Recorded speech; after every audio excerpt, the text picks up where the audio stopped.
Uno. Conciudadanos, es un honor y un privilegio poder dirigirnos a ustedes. Quiero decirles como premisa que quien habla es un ciudadano que cree en la democracia, en la libertad. Soy comunicador y voté por don Guillermo Lasso, el presidente ecuatoriano, y me asusta, me preocupa, empiezo a lamentar pues que el presidente en el cual confié y sigo confiando tiene una precipitosa caída en encuestas. Está este momento en menos del 30% y encuestadoras serias indican que si hubiera este momento elecciones anticipadas, dígase muerte cruzada, Guillermo Lasso las perdería. Bueno, debe haber razones para ello. Y aquí empiezo el tema con mis invitados. Mis invitados son el economista Francisco Suet, ¿no es cierto? Exministro de Finanzas y expresidente de la Junta Monetaria. El economista Marco Flores, exministro de Finanzas y exgerente general del Banco Ecuatoriano de Desarrollo. La magíster Gabriela Calderón, ella es editora investigadora del Instituto Cato en Washington, D.C. Patricio Alarcón, ingeniero, expresidente de la Cámara de Comercio y del Comité Empresarial. Y el doctor Carlos Julio Emanuel, exgerente del Banco Central del Ecuador y exministro de Finanzas. La pregunta y el tema es el siguiente y escueto. ¿Se justifican más impuestos en medio de una crisis económica inédita, agravada por una pandemia? Y claro, de aprobarse este paquete tributario, ¿cuáles van a ser las consecuencias económicas, políticas y sociales? Y luego preguntar también a cada uno de ustedes si el presidente Lasso tenía alternativas. Vamos a empezar con el señor economista Francisco Suet Morales. He ahí, señor economista, el tema con usted. Buenos días, Marcelo. Buenos días a Gaby y a los amigos, compañeros de este grupo de chat.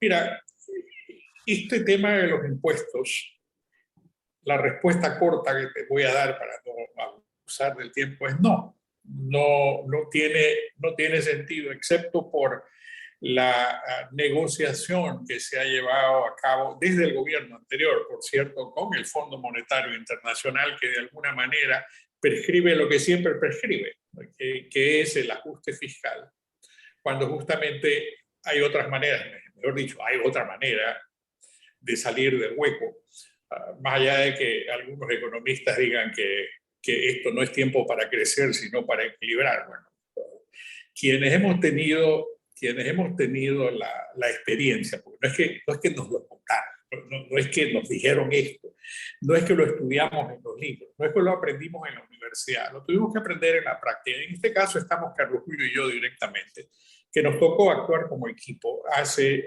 4 décadas atrás y llevar a cabo precisamente las soluciones a una circunstancia como esta. Lo hicimos sin consultar al Fondo Monetario, lo hicimos sin consultar al Banco Mundial, lo hicimos sin contratar auditoría externa, lo hicimos casa adentro, con la gente y con el talento que había en ese entonces, tanto en el Banco Central como el Ministerio de Finanzas. Y llevamos a cabo una presentación que fue lo suficientemente contundente como para en 3 semanas, en las primeras 3 semanas, resolver el problema del crédito externo público, que en aquel entonces pesaba más sobre la economía de lo que pesa ahora, y que veníamos de una refinanciación previa, de una reestructuración previa que le había hecho el gobierno anterior y que no estábamos de acuerdo con ella y que se lo dijimos de entrada, tanto a los banqueros acreedores como al Fondo Monetario, como al Banco Mundial y a los gobiernos amigos, que simplemente íbamos a llevar adelante e íbamos a hacer nuestra propia presentación respecto de estos temas. Lo logramos, ahí están los resultados, no tenemos que decirlos, ni Carlos Julio ni yo, son parte de la historia económica del país ahora. Entonces, que se puede, sin lugar a dudas, que no tiene razón de ser de llevar impuestos en las circunstancias como se lo está llevando. No porque nosotros no hayamos hecho ajustes fiscales que había que hacerlo en ese momento por la situación en la que nos dejó el anterior gobierno, sino porque precisamente mucho va a depender de cuál es el gasto global, que es lo que comentaré más adelante, Marcelo, porque no quiero abusar de la paciencia de nadie. Lo que quiero decir, reitero, no hay razón para hacer una carga de impuestos que es procíclica hacia la recesión, que no resuelve el problema de crecimiento y que más bien estimula hacia una situación de recesión adicional a la que se vive en el país y que, tal como lo dice por lo menos un economista, pues va a significar que haya más recesión. Entonces, si esa es la ruta, no nos quedemos ahí. Vamos a pensar con todos los grados de libertad que la imaginación, la buena teoría, la práctica y el sentido común nos permite articular para poder hallar soluciones que son contrarias a lo que estamos viendo, porque esto de aquí no cambia nada. El presupuesto general del Estado es una copia carbón de todos los anteriores. El crecimiento económico no refleja ninguna posibilidad de absorción de empleo y en consecuencia de restitución económica y social en la economía. Y por todas estas razones, paremos el carro a esto, ciertamente en un grupo como este de aquí, donde debemos de dejar nuestros puntos de vista claramente establecidos por el presente y por profilaxis hacia el futuro. Gracias, Marcelo, gracias. Economista Suez, tenemos con usted todavía unos minutos más y quiero hacer una pregunta que no tiene perfil político. El asunto es económico y es aquello por lo cual el pueblo ecuatoriano come o deja de comer. La pregunta es esta: ¿qué pasó con el programa de oferta, el diseño de mando presidencial de Guillermo Lasso cuando estuvo en campaña y ahora en donde parece operar exactamente al contrario de casi todo lo que dijo? ¿Cómo se explica usted, economista Suez, ese cambio que a mí me sorprende?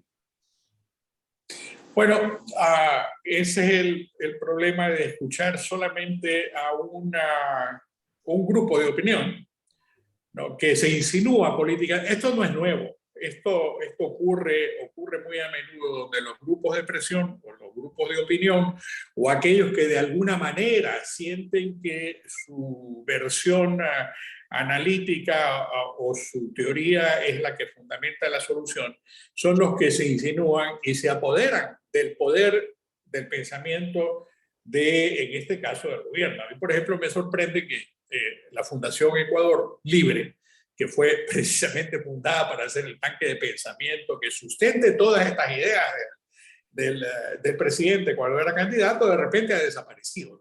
No hay una sola idea alternativa, etcétera, que yo por lo menos haya oído ser articulada desde ese grupo de gente que justamente ha trabajado en la candidatura de Guillermo Lasso y que produjo muchos de los puntos de vista y planteamientos del actual presidente. Por cierto, si me das un minuto más, cuando uno ve un problema como este, que es un problema fiscal, tiene que analizarlo en todo su conjunto. Y eso es justamente lo que yo he estado haciendo y es el objeto de mi próximo artículo periodístico, que tiene que ver precisamente con lo siguiente. Ya tenemos más o menos el 30% del peso fiscal, 30 y pico por ciento del peso, 35, en realidad es una tercera parte del peso fiscal en la economía. Entonces, si tenemos eso, tenemos que ver cómo nos vamos hacia atrás al análisis, a la anatomía de ese gasto, de ese peso fiscal. Lo vemos inclusive en comparación a nuestra propia historia y a lo que ocurre en la región. Y vemos en consecuencia de eso que estamos sobregirados. Eso lo demuestra el hecho de que una tercera parte de todo el gasto está en brecha, que tiene una parte es financiable, el resto no es financiable. Pero eso tiene efectos sobre la economía, tiene efectos sobre las posibilidades del sector privado, sobre la producción, sobre el empleo, sobre el crecimiento. Entonces, cuando vemos eso, ¿qué ocurre? Más de la mitad de ese gasto es en crédito público, en el servicio del crédito público y en las transferencias. Entonces, es ahí donde está el grueso del problema y es ahí donde están el grueso de las soluciones. Es ahí donde se debe de buscar aliviar precisamente el gasto fiscal, que es lo que tuve que hacer en 1984 cuando me enfrentaba a una situación exactamente igual. Si Carlos Julio y yo no hubiésemos llevado adelante el proceso de refinanciación y de reestructuración de la deuda en ese momento, entonces hubiese significado que el 58% de los ingresos disponibles para ese presupuesto hubieran haber tenido que ser utilizados para el pago de la deuda. Eso era inviable. Entonces teníamos que hacer lo requerido y suficiente para poder bajar eso y darle viabilidad a la economía ecuatoriana. Lo bajamos al 18%. Los resultados fueron crecimiento, equilibrio de las cuentas fiscales, baja de la inflación y toda la reestructuración interna de la economía, quitándole los controles de precio, quitándole todo aquello que signifique trabar el quehacer de la economía, incluyendo los intereses, incluyendo también las restricciones al gasto público, dándole preferencia a la formación bruta de capital fijo. Eso no estamos oyendo, pero absolutamente nada de eso. No existe, lo han desterrado. Ahora, quienes fueron los enemigos de la dolarización son ahora los enemigos del crecimiento. Es básicamente lo que ha pasado y lo que está pasando. Gracias, economista. Muy clara, nítida su explicación y su recorderis, porque siempre todos los eventos económicos, sociales, tienen una historia y vale la pena recurrir a ella. Economista Marco Flores Troncoso, exministro de Finanzas, exgerente general del Banco Ecuatoriano de Desarrollo. Francisco Sued mencionó una palabra, una frase clave: grupos de presión que hacen cambiar entre la oferta de campaña y la operación ya en el mando presidencial. Grupos de presión. La pregunta para usted, economista Flores, es: ¿el Fondo Monetario Internacional, la banca y los tenedores de bonos son grupos de presión, economista Flores?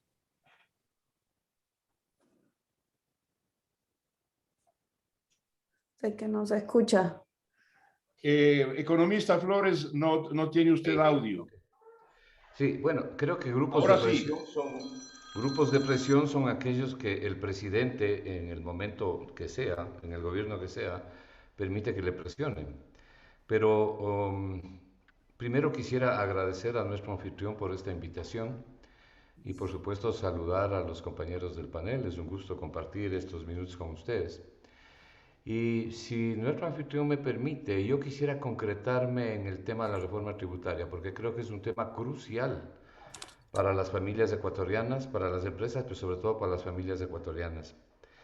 Economista, sin embargo, me permito pedirle de favor que a su vez usted me autorice a hacer un juicio crítico, si cabe el término, del manejo de la economía, del manejo de las finanzas por parte de quien es hoy el ministro de Economía y Finanzas. Usted lo fue. Usted lo fue porque de allí parten las iniciativas de la reforma tributaria. Y entonces la pregunta que yo me hago, al menos, si se la traslado a usted, economista Flores, ¿para quién trabaja el actual ministro de Finanzas? Bueno, yo lo que creo es que hay un equipo de economistas que están alrededor del presidente, que son básicamente los mismos que estuvieron en el gobierno anterior. Aquellos que desde el mes de agosto del año 2018, cuando el señor Martínez pasó a ser ministro de Finanzas, le ofrecieron reiteradamente al país poner la casa en orden, hacer los deberes, volver a los equilibrios fiscales, y también le dijeron al país que para lograr eso había que realizar una serie de esfuerzos. Se aprobaron una serie de leyes, pero resulta que a mayo de este año, cuando se entregue el gobierno, tenemos los peores indicadores económicos y sociales de la historia del Ecuador. Y los peores indicadores antes de la pandemia, ¿no? Porque la pandemia no ha causado esto. La pandemia lo que ha hecho es profundizar los desequilibrios. Entonces, la primera pregunta que yo me hago es, ¿y cuál fue la casa que pusieron en orden? Porque le entregan al presidente de la República actual un déficit fiscal del gobierno central de 7 puntos del PIB, más de 7.000 millones de dólares. Porque el decir que apenas 3 de cada 10 personas tienen trabajo en el sector formal en sí ya es una tragedia. El haber llegado a una pobreza crítica de 2 dígitos, de 14.7 de toda la población ecuatoriana, de toda la población ecuatoriana. Eso significa a 2.600.000 personas viviendo con menos de $1.40 al día. Eso significa además que hay 5.600.000 personas que están viviendo con menos de $3 al día. Esto para tocar la pobreza. Pero si vemos por el lado de los ingresos, el ingreso per cápita real de cada ecuatoriano ha retrocedido 10 años. Tenemos el ingreso que teníamos hace 10 años. Y no solamente eso, pues, Marcelo, el consumo. El consumo de los hogares, el consumo de las familias, solo en el año 2020 cae 8.3% el consumo por persona de las familias. Y así podríamos ir revisando los indicadores. ¿Qué ha pasado con el ingreso laboral promedio de los trabajadores ecuatorianos? A ver, pues, en enero el salario, cuando se fijó el salario básico unificado de enero, estaba en $400. Resulta que en septiembre, las cifras pertenecen al INEC, al Banco Central, todas las que digo son cifras oficiales. Resulta que esos $400 al mes de septiembre de este año, según el INEC, se han reducido a $309. Esto quiere decir que hay un enorme descargue de ajustes sobre los trabajadores ecuatorianos formales, de 25% del salario. Entonces vuelvo a la pregunta, ¿y cuál fue la casa que pusieron en orden? ¿Y cuáles fueron los equilibrios a los cuales volvieron? Porque además los equilibrios, el déficit, en fin, no son objetivos, ¿no? Son medios para llegar a los objetivos. Entonces, lo malo está en que estas personas que dirigieron la economía los últimos 4 años y fundamentalmente los 3 años y medio últimos, y básicamente desde que el señor Martínez estuvo en el Ministerio de Finanzas, son los que están alrededor del gobierno. No quiero dar nombres porque no quiero personalizar, pero es evidente que las políticas económicas... Mire, el ministro de Finanzas, Marcelo, el ministro de Finanzas actual, el señor Cueva, acaba de hacer una declaración justamente sobre la proforma y sobre el proyecto de reforma tributaria, en que le dice al país, en el diario del Comercio, le dice al país que con esta proforma y con este programa de reforma tributaria se va a reducir el déficit, vamos a traer la inversión y se va a posibilitar el crecimiento económico. Exactamente lo mismo que nos han dicho en los últimos 4 años. Pero resulta, como estoy diciendo, que los resultados que publican las propias instituciones oficiales son deplorables, los peores que podían haber tenido. Entonces, nuevamente digo, entonces, ¿cuáles son las buenas cosas que se obtuvieron? Nada de lo que ofrecieron. ¿Por qué debemos creer ahora que eso se va a lograr? Entonces, aquí yo me hago una pregunta, ¿no? Que es lo que he dicho cuando he tenido la oportunidad de opinar. Esta reforma tributaria, para no hablar de la proforma es importante, pero más importante ahorita es la reforma tributaria. Porque además la proforma va en la misma dirección de la reforma tributaria. Esta reforma tributaria cumple con lo que sabemos los economistas que hay que cumplir. Esto es la oportunidad correcta, lo que nosotros llamamos el timing. ¿Es el timing correcto, la oportunidad correcta para tomar estas medidas? ¿Va en la dirección correcta en cuanto al tiempo y al espacio? Y además, ¿ubica la profundidad correcta? La respuesta es un categórico no. Y lo que yo quisiera es dejar sentados algunos puntos rápidamente, si es que hay el tiempo, de por qué creo eso y en qué me baso para decir esto. El primer punto, ¿no? Solamente lo voy a mencionar para dejar sentado porque creo que son bastante claros para poderlos entender. El primero es que la reforma que presenta el gobierno es inoportuna desde el punto de vista económico, social y político. Y este último, el político, ¿por qué lo menciono? Porque le debilita al presidente, debilita la base social del presidente. Entonces es inoportuno en lo social y en lo económico, porque no va a conseguir los objetivos adecuados. Pero además es una reforma tributaria lineal, estática, y la economía no es ni lineal ni estática. Entonces es inoportuna la reforma en un momento de grave contracción económica, de recesión, tratando más o menos de salir de la recesión y de los indicadores que estamos hablando, ¿no? En segundo lugar, ¿cómo se pretende impulsar la recuperación y el empleo? Que es lo que nos están diciendo. cuando el 67% del mercado laboral no tiene trabajo, es decir, de la fuerza laboral no tiene trabajo formal. ¿Qué grado de impulso le vamos a dar a la economía con una cantidad tan grande de personas desempleadas y subempleadas?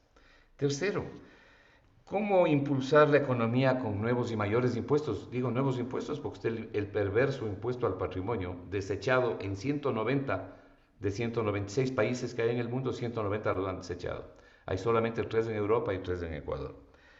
¿Cómo digo yo impulsar la economía con nuevos y mayores impuestos?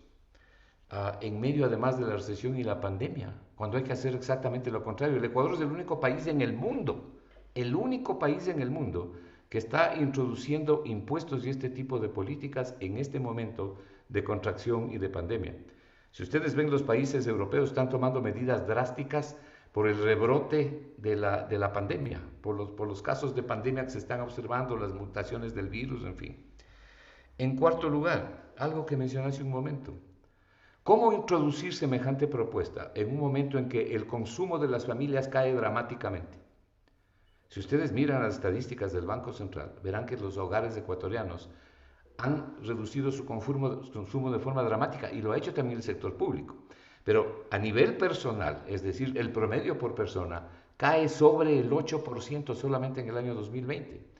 Entonces, cuando se reduce el consumo, se reducen las ventas y las compras. Y cuando se reducen las ventas y las compras, lo que hay es un problema subyacente de demanda agregada efectiva, es decir, no hay la plata necesaria para poder comprar. Y eso le impacta ¿a qué? Le impacta al crecimiento económico y al empleo. ¿Ustedes han oído a alguien de los que auspicia esta reforma tributaria que se tome la molestia de decirnos cuáles son los impactos que han calculado sobre la inversión, sobre las expectativas, sobre el consumo, sobre el crecimiento económico, sobre el empleo? No. Lo que nos dicen es cuánto van a recaudar, es decir, se suma hasta el jueves y se resta el viernes.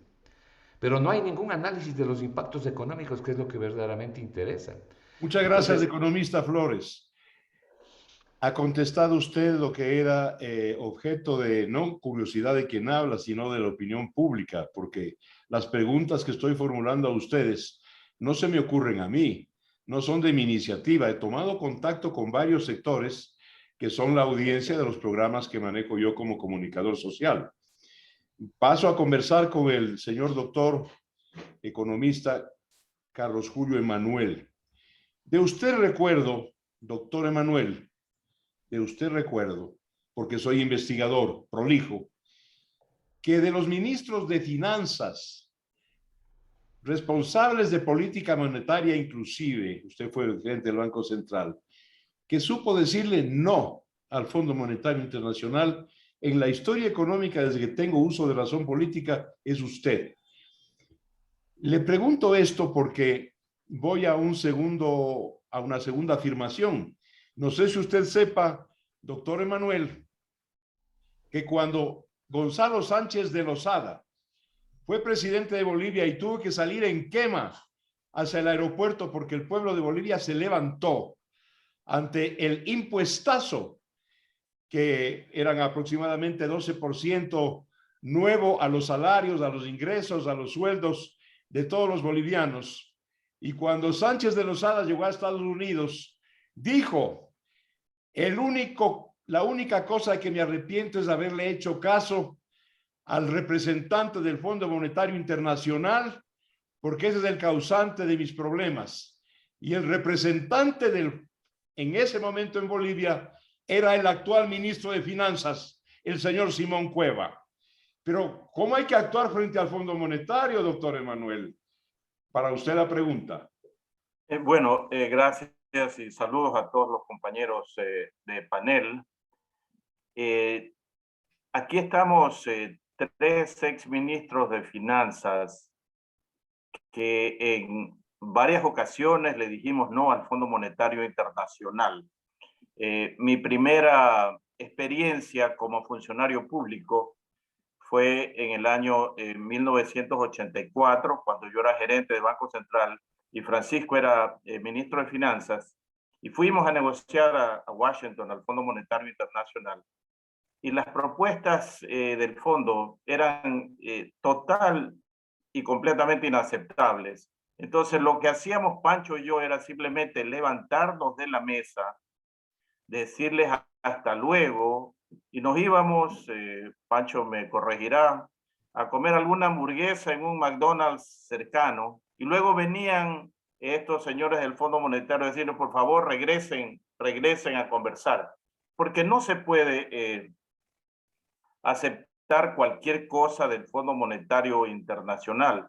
Marco Flores tuvo una experiencia parecida en una reunión del Fondo Monetario Internacional que simplemente no aceptó lo que estaba planteando el Fondo Monetario.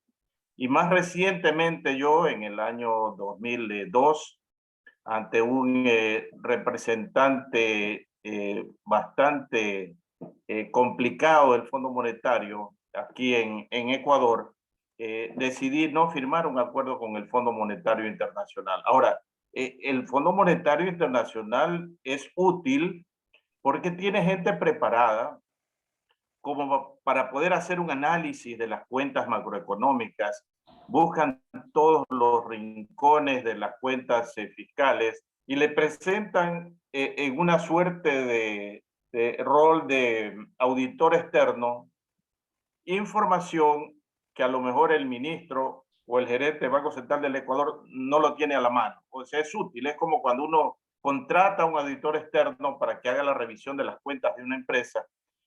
Y una vez que le presenta las cuentas y le dice esta es la cruda realidad, entonces el gerente de la empresa tomará las decisiones correspondientes. Y en el caso de un país, el ministro de Finanzas, el gerente de Banco Central, el presidente de la República, en base de esa información que ha sido recopilada adecuadamente por el Fondo Monetario Internacional, tomará las decisiones. El problema es cuando se invierten los roles y ocurre que gente del Fondo Monetario Internacional, como ha pasado aquí en el Ecuador en los últimos años, vienen a mandar sobre las autoridades económicas que no tienen ni el conocimiento ni la personalidad para ponerlos en su sitio. De manera que así es como hay que tratar al Fondo Monetario Internacional. Y lo que Pancho decía hace un momento, este tema de los impuestos, cuando uno analiza esto desde el punto de vista técnico, práctico, lo primero que uno estudia en macroeconomía, qué hacer cuando hay una recesión, pues obviamente tomar medidas que logren salir de la recesión, y una de ellas no es poner más impuestos. ¿Y por qué los ponen? Como dijo Pancho, porque tienen un acuerdo con el Fondo Monetario Internacional. Simplemente ha aceptado este señor Cueva, que efectivamente, como señala Marcelo, fue el representante residente del Fondo Monetario Internacional en Bolivia. Él es el autor del famoso, así se lo llamó en Bolivia, impuestazo, entre comillas, que logró la caída del señor Sánchez de Lozada. Ahora, nuevamente, están poniendo impuestos en el momento más inoportuno. Marco decía, todas las medidas tienen que tener un timing, una oportunidad. Esto es lo más inoportuno, lo más aberrante que se puede hacer en el Ecuador, poner impuestos cuando estamos pasando por una situación de desempleo, subempleo y pobreza terribles, inéditos. Entonces, ¿por qué ha habido ese viraje? También tú preguntabas hace un momento, Marcelo, porque los que votamos, yo voté por Guillermo Lasso, votamos en función de un programa de más libertad económica.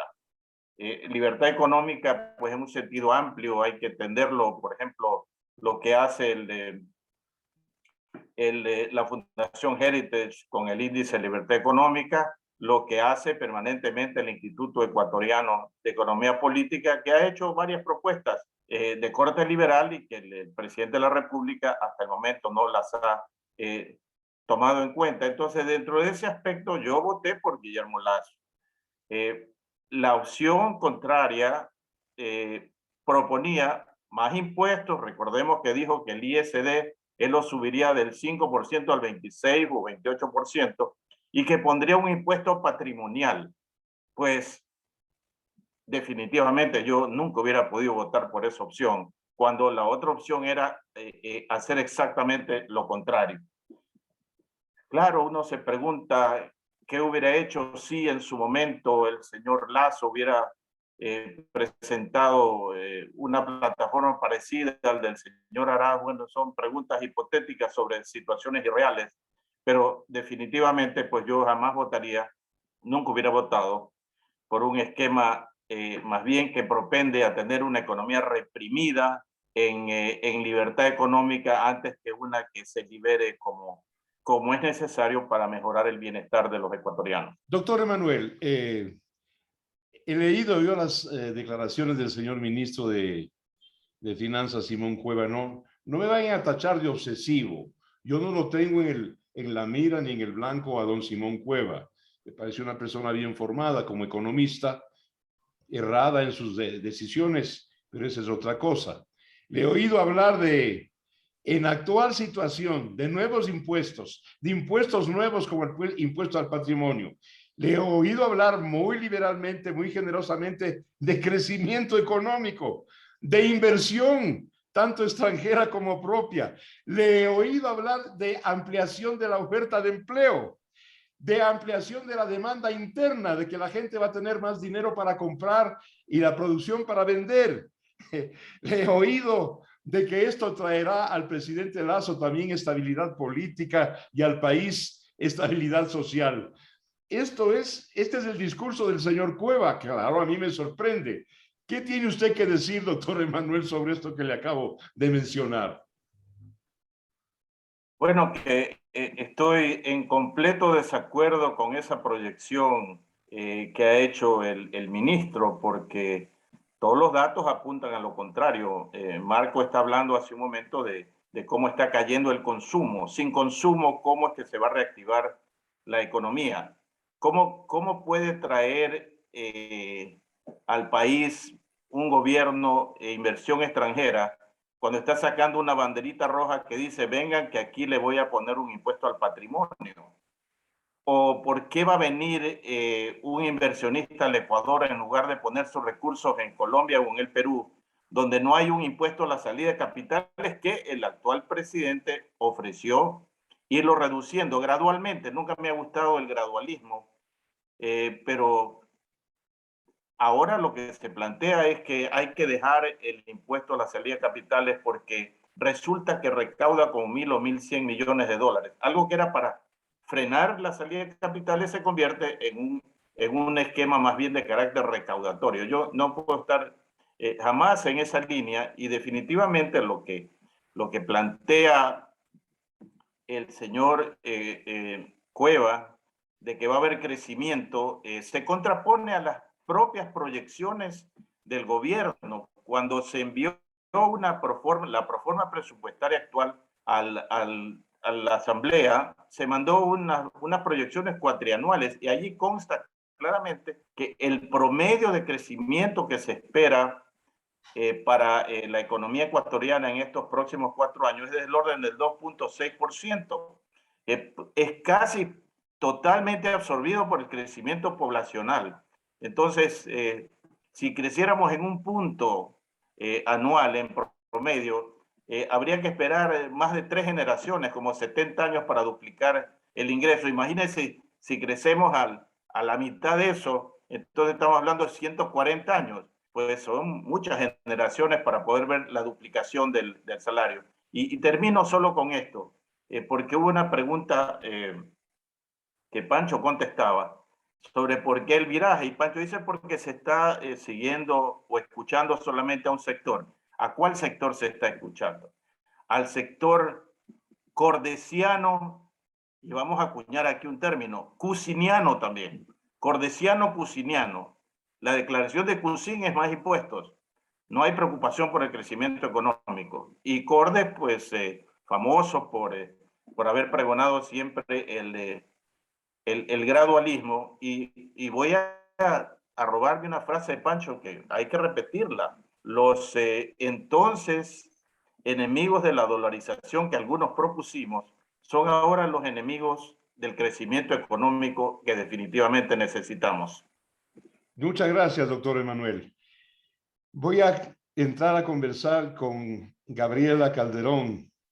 Ella es una magíster en ciencias políticas, es la editora e investigadora del Instituto Cato en Washington, D.C. Y la pregunta para Gabriela es, ¿cómo ve ella todo este fenómeno de cambio de orientación, de diseño entre lo que se ofreció y lo que se está haciendo de cara a lo que preocupa tanto a la sociedad.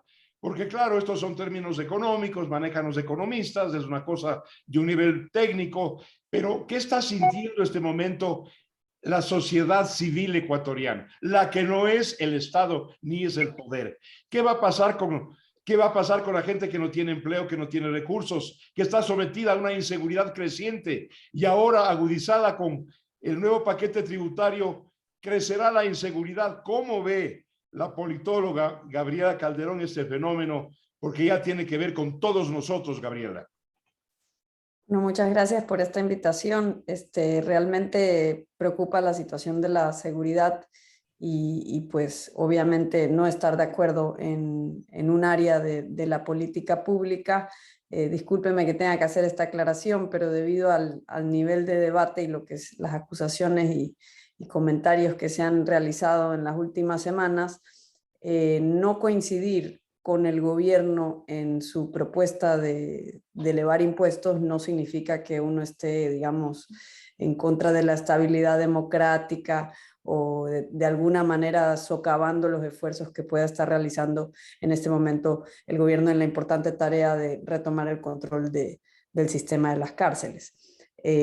Hago esta aclaración porque muchas veces se meten en el mismo saco a personas muy distintas que conforman la sociedad civil. Yo no puedo, digamos, opinar en nombre de toda la sociedad civil. Lo que sí le puedo decir es que me parece que el lenguaje importa, que las etiquetas importan y que muchas veces en América Latina el problema que ha tenido el liberalismo es que quienes utilizan la etiqueta, que por cierto siempre ha sido muy popular desde el nacimiento de las repúblicas latinoamericanas, en la práctica no utilizan medios liberales ni terminan implementando políticas liberales. Esto no es porque no funcionen en la práctica. De hecho, índices como el índice de libertad económica tanto de Heritage como el Fraser Institute demuestran que sí funcionan estas políticas en la práctica, sino porque carecen de convicción sus líderes o por las circunstancias que los empujan en otra dirección, ¿no? Entonces, realmente es lamentable que nuevamente se esté utilizando la etiqueta del liberalismo, mientras en la práctica se continúa con un consenso socialdemócrata, que es prácticamente lo que yo creo que ha imperado en el Ecuador durante las últimas décadas, se puede decir desde 1960, y es un consenso secular, porque no importa si el gobierno ha sido, digamos, de izquierda a derecha, pero más o menos gira en torno a ese centro izquierda, donde se han mantenido los commanding heights o los nódulos importantes de la economía con un alto grado de intervencionismo o en las mismas manos del Estado. Ahora con Correa esto fue intensificado y se suponía que este gobierno tenía un plan de gobierno que coincidía en gran medida con las grandes ideas que venimos promoviendo desde el Foro Libertad y Prosperidad, auspiciado por el Instituto Ecuatoriano de Economía y Política, del cual por cierto son miembros Carlos Julio, Patricio y Francisco, y estas ideas estaban de coincidencia porque no fue algo programado, fue un ejercicio pandémico, por así decirlo, cuando estaba todo el mundo encerrado, que nos pusimos a discutir entre distintos representantes de la sociedad civil, algunos del mundo empresarial, otros del mundo de la academia, otros ex funcionarios públicos, y nos pusimos a discutir en qué estamos de acuerdo, qué podemos, digamos, entre nosotros, los liberales, en qué estamos de acuerdo de promover como propuesta al país de reformas. Y los liberales estamos en desacuerdo en muchas cosas, pero nos logramos poner de acuerdo en 5 cosas. Luego vino la campaña presidencial y vimos que coincidía en gran medida, digamos, había varias de estas propuestas en el plan de gobierno. Lo que sorprende es ya lo que se ve en el Plan Nacional de Desarrollo, luego en la mega ley, repetido en la ley de reforma tributaria y en el espíritu de la reforma presupuestaria presentada para 2022. Ahora nosotros desde el foro, no es cierto que uno se opone por oponerse. Venimos desde hace años, tanto dentro y fuera de este foro, promoviendo varias alternativas, incluso cuando la oportunidad de que nos escuchen era muy remota en la época de Correa. Pero la alternativa en el tema de la reforma tributaria siempre ha sido que se simplifique el sistema tributario, es decir, que se reduzcan los impuestos, la cantidad de impuestos que hay que pagar, que sea más sencillo pagarlos y que la carga tributaria total, efectiva, que recae sobre los ecuatorianos sea por lo menos a nivel del promedio regional o por debajo de esta. ¿Por qué? Porque esto va de la mano de otra reforma que hemos propuesto, que es la internacionalización financiera, que casi no se menciona en este gobierno, y de la cual ya se presentó un proyecto de ley impulsado por el IEP el año pasado. En el año 2020 esto fue presentado ante la Asamblea. Por supuesto que debe ser un poco modificado porque luego fue aprobada la Ley de Defensa de la Dolarización. Le pregunto pero, algo, digamos, Gabriela, perdone, en la internacionalización del fenómeno financiero, consta, le pregunto a usted, algo a lo cual aspira el pueblo ecuatoriano, los depositantes, nosotros claro, que enviamos nuestro dinero a la banca, es decir, que haya una mejor y mayor competencia financiera y bancaria, porque lo que tenemos es un oligopolio. exactamente, lo que se pretende es inyectarle competencia al actual sistema, que apenas son una veintena de bancos, para tratar también de convertirnos en un hub financiero, el centro financiero base de Sudamérica, porque estamos dolarizados, entonces tenemos el inmenso potencial de serlo, tenemos el potencial de competir con Panamá y tenemos en la legislación bancaria de Panamá un ejemplo a seguir. Ahora, que nosotros nos hayamos dormido en los laureles y estemos contentos simplemente con haber eliminado el problema de la inflación, pero no beneficiarnos de tasas de intereses más bajas, de créditos de mucho mayor volumen, eso ya es un problema puramente nuestro, porque lo que la internacionalización financiera te permite es captar los ahorros del resto del mundo. Es que en ausencia de un banco central que funcione como prestamista de última instancia, porque tendría que ser emisor para hacerlo, y no queremos que vuelva a ser emisor, lo que nosotros necesitamos es que el sistema financiero internacional, ese océano de liquidez que hay en el resto del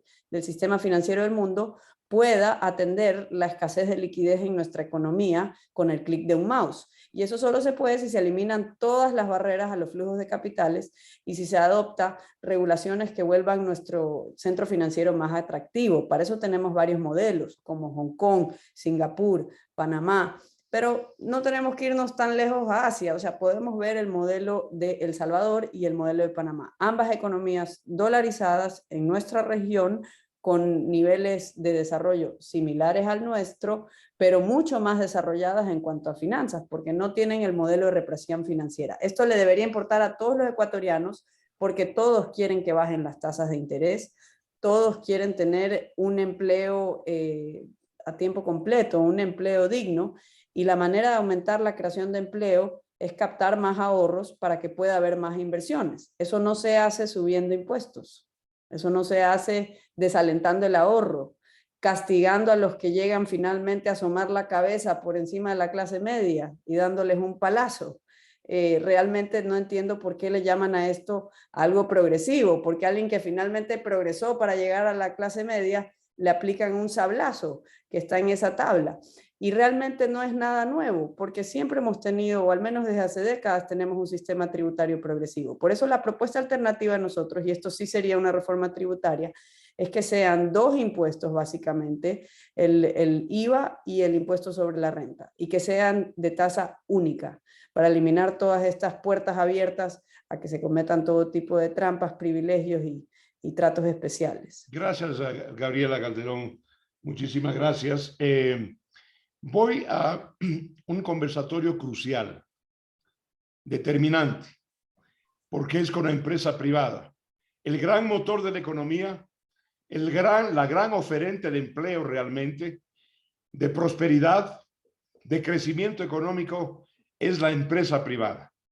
Por eso he invitado yo al ingeniero Patricio Alarcón, expresidente de la Cámara de Comercio, expresidente del Comité Empresarial, para preguntarle a él, que ha representado este sector que acabo de mencionar, ¿no es cierto?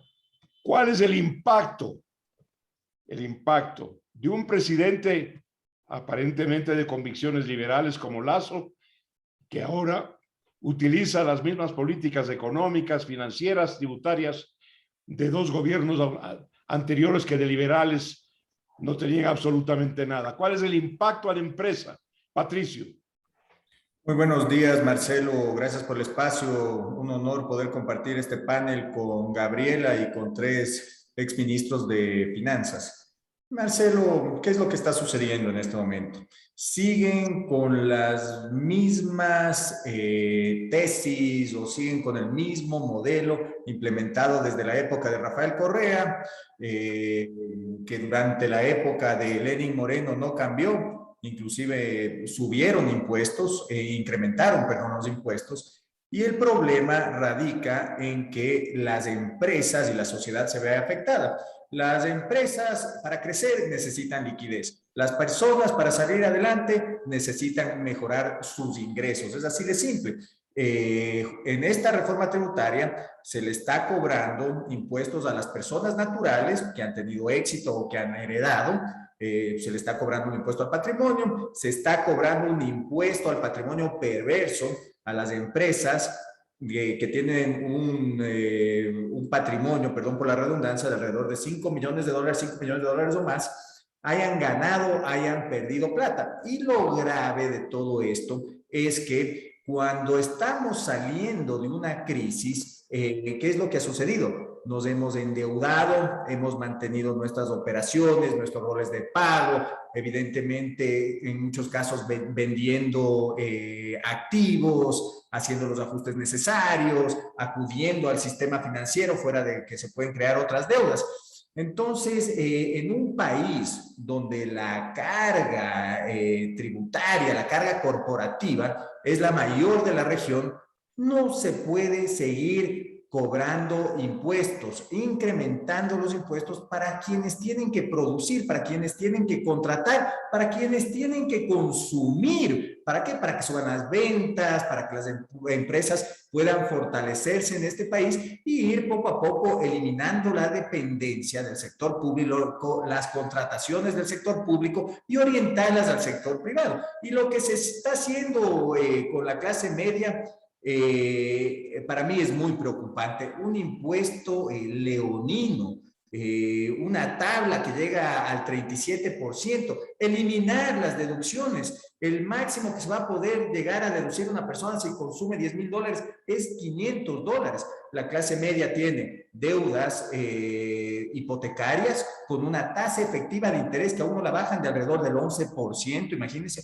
La clase media paga un seguro privado, colegios privados, seguridad al pagar una alícuota de una garita, y no es que está recibiendo estos servicios del Estado, porque tal vez si lo recibiera, con gusto se puede pagar impuestos, pero no es la realidad que se vive en otros países y siguen afectando a los mismos. Y mire, para no caer en la redundancia de los problemas que existirían, porque esto va a afectar a la economía una vez que se afecta al sector privado y se afecta al consumo, existen definitivamente diferentes salidas. Tal vez no solo renegociar la preventa petrolera, renegociar la deuda con la China, los certificados de crédito tributario, pero más allá de eso, hay que apuntar a un cambio de modelo, porque nosotros votamos por el presidente Lasso para que cumpla sus ofertas de campaña, que era básicamente eliminar ciertos impuestos, gastar menos, un cambio de modelo económico, no seguir en lo mismo.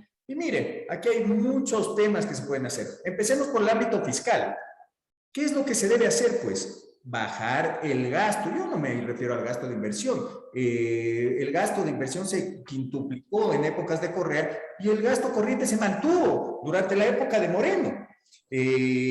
Aquí hay que analizar bien. ¿Por qué los países vecinos que han crecido gastan alrededor del 25% del PIB y nosotros nos quedamos en una proforma cuatrianual donde se supone que vamos a gastar alrededor del 32% del PIB? ¿Por qué mantenemos nosotros un gasto en salarios de alrededor del 9% del PIB, el Estado?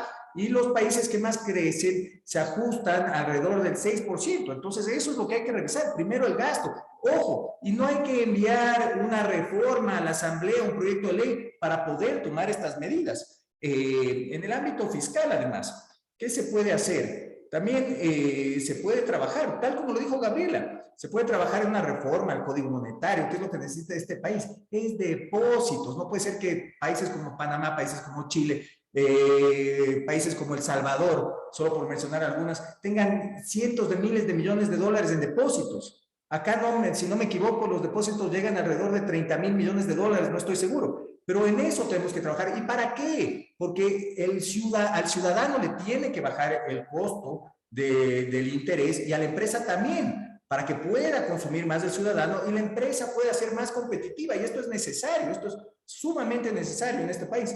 Las reformas tributarias, yo estoy totalmente de acuerdo con lo que plantea Gabriela, lo que plantean los exministros. Miren, en este país, apenas el 8%, esto lo vi según lo que mencionó en un chat que mantenemos con el grupo que mencionó Gabriela, apenas el 8% de la población económicamente activa paga impuestos en este país y a ese 8% le quieren seguir quitando la liquidez. Entonces no amplían la base por medio de una simplificación. Lo mismo con las empresas. El 12% de las empresas en este país, o alrededor del 12% de las empresas en este país, pagan el 80% de los impuestos. Y a estas mismas empresas les quieren seguir exprimiendo para que no sigan creciendo, para que no sigan invirtiendo. ¿Y quién va a querer venir al país con los cambios constantes en las reglas de juego? Y más allá de eso, esto no ayuda a que se elimine la informalidad, pues esto crea más informalidad. Se pide menos facturas, las empresas que sobreviven en la informalidad, o los emprendedores, perdón, no quieren pues empezar a pagar impuestos onerosos, aportes al IES. Hay que también tomar decisiones en el ámbito laboral, acuerdos. ¿Por qué? Porque hay que dar facilidad al sector empresarial para que contrate. Contratación eventual, jubilación patronal, jornadas laborales. Y sí hay cómo llegar a estos acuerdos con los sindicalistas. Hay cómo hacerlo. Un tema muy importante en el cual no se enfoca y no hace absolutamente nada este gobierno. El Instituto Ecuatoriano de Seguridad Social. Le voy a decir por qué. Porque esto puede ayudar muchísimo al sector productivo y a la sociedad. El Instituto Ecuatoriano de Seguridad Social cobra un impuesto a las pensiones y un impuesto a la salud, básicamente. Tiene algunos otros fondos. Pero más allá de eso, ¿qué es lo que sucede? En países como Chile, el ahorro de los trabajadores. El otro día estuve en una charla con Pepe Piñera, que organizó la Cámara de Comercio de Guayaquil. Chile mantiene alrededor de 250.000 millones en el ahorro de los trabajadores. El Estado le debe al IES en el Ecuador alrededor de 8.000 millones de dólares que nunca le va a pagar, solo va a pagar intereses. Pero lo interesante es que el fondo de pensiones de los trabajadores debería ser invertido en el sector privado, en empresas AAA, donde se pueda generar riqueza y el trabajador pueda generar su ahorro por medio de una cuenta única. Entonces, estas son las reformas que tenemos. Paralelamente, si se apunta al sector productivo, va creciendo la economía, definitivamente hay que bajar aranceles. ¿Para qué? Para que se baje el costo de producción y el costo de la vida de la gente, porque no podemos producir absolutamente todo. Y más allá de eso, mire, ¿qué es lo que hay que hacer en este país? Porque es un país donde los sectores estratégicos son muy mal manejados, pero muy mal manejados. No tienen un balance general, un estado de pérdidas y ganancias, no pueden calcular un flujo de caja. Entonces, a esos sectores que están acabados, ¿por qué SELEC tiene que manejar la mayoría del sector eléctrico, la gran mayoría? ¿Por qué Petroecuador o los pozos petroleros o la mayoría de las transacciones petroleras tienen que pasar por Petroecuador? Pues eso no tiene sentido. ¿Por qué no podemos atraer más inversión minera? Aquí hay otros problemas políticos también, pero hay que facilitar a que llegue esa inversión. ¿Por qué solamente tenemos 2 operadoras internacionales y un operador estatal? ¿Y qué es lo que sucedería si es que el sector privado invierte en los sectores estratégicos? Me refiero a la inversión extranjera, porque es muy difícil que el sector local ya pueda entrar en inversiones de esa dimensión. Pero ¿qué es lo que sucedería? Pues ahí sí podemos hablar de que va a bajar el precio de la electricidad, va a bajar el precio de la comunicación, la gente va a ver resultados, porque en este momento no se puede pedir que le quito los subsidios a la gente, incremento impuestos a la gente, y yo sigo gastando lo mismo. A este señor le va a pasar lo mismo que le pasó a Lenín Moreno, si es que no toma decisiones, porque el problema es que el ciudadano se va a molestar y tarde o temprano se va a ver representado por gente como Leonidas Issa, gente como Mesías Tatamuez, porque no ve resultados. Yo estoy de acuerdo con Carlos Julio. Mire, si a mí el presidente Lasso en su oferta de campaña, hablaba de impuestos al patrimonio, hablaba de subir la tasa del impuesto a la renta, hablaba de subir ICES. Yo tal vez me invento por el candidato Herbas, porque la socialdemocracia no me representa y va a ser mucho más fácil en este momento que vuelva a ganar las elecciones el movimiento del correísmo. Gracias, Entonces, muchas gracias, Patricio Alarcón. El modelo. Gracias por su intervención. Nos queda 1 minuto y medio para cada uno de ustedes. Les quiero decir que por lo que les acabo de escuchar, me parece difícil, el voto es secreto, no quiero que me lo cuenten ni a mí ni a la audiencia, pero me parece difícil pensar que alguno de ustedes haya votado en las últimas elecciones por el señor, el señor Andrés, disculpen, el aquel de no mientas otra vez. Me parece difícil. Siendo así, no sé por quién votaron, se abstuvieron, pusieron en blanco o votaron por Lasso. En todo caso, deben haber votado convencidos en la democracia, en la libertad, en el libre juego de la oferta y la demanda. A cada uno de ustedes les voy a pedir que en 1 minuto y medio le envíen un mensaje al señor presidente de la República en el caso de que estuviera todavía a tiempo él de rectificar. Empecemos por usted, señor economista Francisco Suet. Tiene tiempo para ir en el rumbo correcto y el rumbo correcto necesariamente apunta al crecimiento, un crecimiento ético, un crecimiento orgánico y sustentable, un crecimiento que permita a la mayoría de los ecuatorianos poder ser incorporados a la actividad económica y salir de este hueco en el que vemos que vamos a seguir en la medida que solamente intentamos ser parte de un equilibrio fiscal que debe de venir como consecuencia del crecimiento y no al revés, porque no es que va a haber crecimiento como consecuencia de un equilibrio fiscal previo. Por tanto, hágale caso a su conciencia. Liberal, adelante. Socialdemócrata, gradualista, no es el momento. Gracias. Gracias, economista Suez. Señor economista Marco Flores, su recomendación al gobierno. Bueno, yo no hago recomendaciones, pero lo que puedo dar son criterios. Y no hago recomendaciones porque generalmente la gente siempre termina haciendo lo que le da la gana. Pero lo que sí puedo dar son opiniones. Primero, yo no estoy de acuerdo con esto de que la solución del problema fiscal en el Ecuador es la reducción del gasto. Nunca ha sido. Lo que se requiere aquí es mejorar la calidad del gasto, la eficiencia del gasto, hacer una auditoría de gestión, eso sí. Pero de hecho, el tamaño del sector público se ha reducido 8 puntos del PIB. Ahora, cuando yo oigo que dicen, bueno, estamos en una situación crítica, hay que poner impuestos, a nadie le he oído, no me refiero a este grupo, a nadie le he oído referirse a que la mejor forma de solucionar los problemas, de reducir el déficit, es propiciando crecimiento económico. Es decir, incrementando el denominador, porque arriba está el gasto, abajo está el denominador. Arriba tenemos los problemas, pero abajo está la economía. Esa es la mejor forma de salir del problema. Y este proyecto que ha escogido el gobierno nacional va en dirección contraria. Este proyecto va en contravía.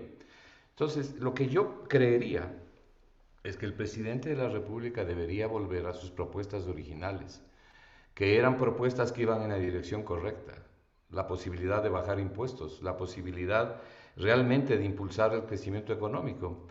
Marcelo decía hace un momento, refiriéndose a Patricio, algo que es real, es decir, la empresa privada, la que produce empleos, la que genera la producción, en definitiva, cierto, pero siempre y cuando haya consumo, pues si no, ¿a quién le van a vender?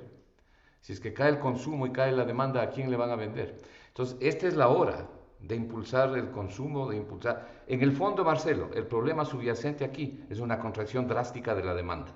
Y hay que salir de esa contracción. Y para salir de esa contracción no hay que poner impuestos, hay que reducir impuestos. No hay que quitarle 1.900 millones de dólares del bolsillo a la gente, a las personas y a las empresas. Hay que poner plata. Para eso hay una variable operacional. Hay que usar esa variable operacional. Y esa variable operacional es buscar, como alguien ya mencionó, creo que Gabriela, buscar la posibilidad de una reestructuración integral de la deuda pública. Y de esos 17.600 millones en bonos que se renegociaron hace poco y que hay que volverlos a renegociar, hay formas de hacerlo. Pero no puede ser un proyecto de reforma tributaria únicamente para satisfacer a los tenedores de los bonos y para cumplir con el pago de la deuda externa. Muchas Cuando aquí gracias, hay todo un economista pueblo que Flores. está en una situación crítica, como hemos visto. Su criterio, su recomendación, su sugerencia como ciudadana ecuatoriana, por favor, magíster politóloga Gabriela Calderón. Bueno, yo creo que el supuesto de que hacer las cosas gradualmente y según la opinión dominante de algunas élites era una estrategia política viable y conveniente, ya debería de cuestionárselo el presidente, vista la caída en las encuestas, ¿no? Toda acción y toda omisión inherentemente tiene sus riesgos.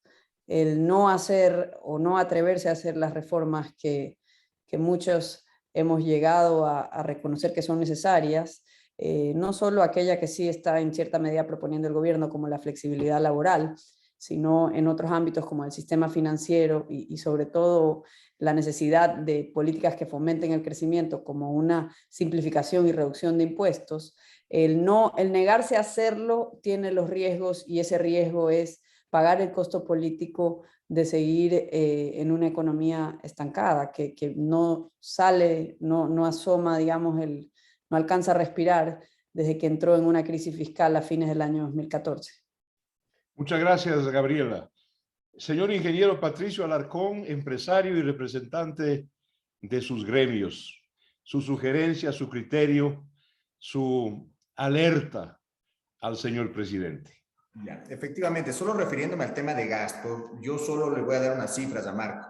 Argentina gastaba alrededor del 38% del PIB, Venezuela alrededor del 41% del PIB, Perú alrededor del 21% del PIB, Chile alrededor del 25% del PIB, Ecuador 33% del PIB. Es lo único que yo puedo decir. Pero más allá de eso, mi recomendación, a ver, no puede manejar la economía la democracia popular o quienes se opusieron a la dolarización o quienes no creen en el cambio del modelo económico. Aquí contamos con 3 brillantes economistas que fueron ministros de finanzas. Ese es el perfil de las personas que tienen que estar a cargo de esa cartera. Un Carlos Julio Emanuel, un Francisco Suet, un Marco Flores, aunque no cree que hay que bajar el gasto, pero debemos cambiar la idea de que el gradualismo y el fiscalismo poco a poco van a sacar al país adelante, mientras lo único que va a sacar al país adelante es un cambio de modelo que le dé a la gente resultados, que le baje el costo de la vida, que le genere una fuente de empleo. Y mi recomendación es, mire, tiene que rodearse de mejores, no mejores personas, pero de mejores perfiles o gente que tenga otro punto de vista alrededor de manejo o en torno al manejo de las finanzas públicas. Muchas gracias, ingeniero Patricio Alarcón. Señor doctor Carlos Julio Emanuel, su recomendación a la persona por la cual usted votó, Guillermo Lasso.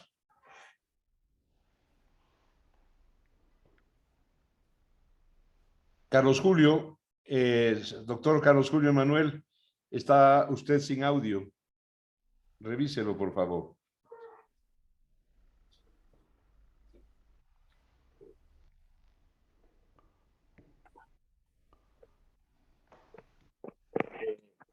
No sé si me escucha. ¿Se me escucha? Ahora sí, doctor Emanuel.